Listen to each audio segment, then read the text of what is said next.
Welcome to this video where I'm going to explain my current view on Bitcoin, what you see roughly sketched out here, and what things we need to pay attention to and why. Alright, now we're going to move on and switch to the one-day time frame, and I'm going to explain why these areas, these zones I have marked here, are important. The first point is that we have all of this imbalance to cover, all these market inefficiencies.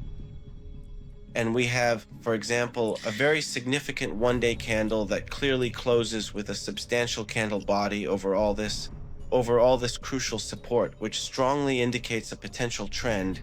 Well, that there could be a noticeable trend reversal, specifically a short-term bearish reversal, which could potentially reach some key bounce points that might take us further down to approximately 104,000, or alternatively to around 110,000, or even back to 104,000.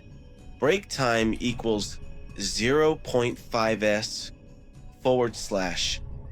This scenario suggests a notable shift in market dynamics. It could even give us quite a scare and drop all the way to 100,000, using the 100,000 price as a psychological market point to bounce from.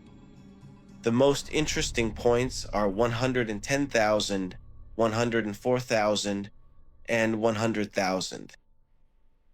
Okay, why 100,000 is quite a steep drop. From the peak down to 100,000, it would be an 18% drop.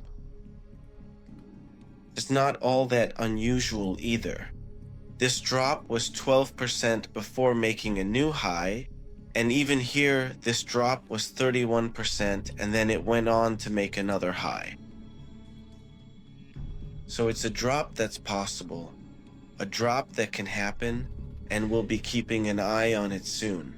This is our prediction from here, to look for a reversal point, and there might even be a scare along the way. We've already seen that it's broken its trend here.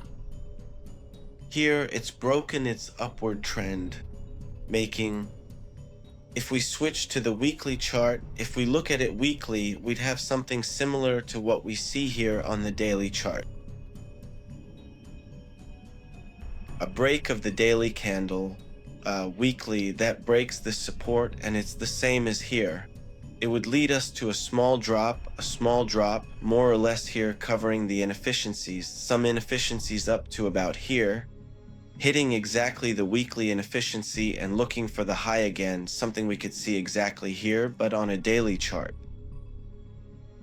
Right here, to look for or cover all the inefficiencies we have at these price levels and then go after the highs again, if possible.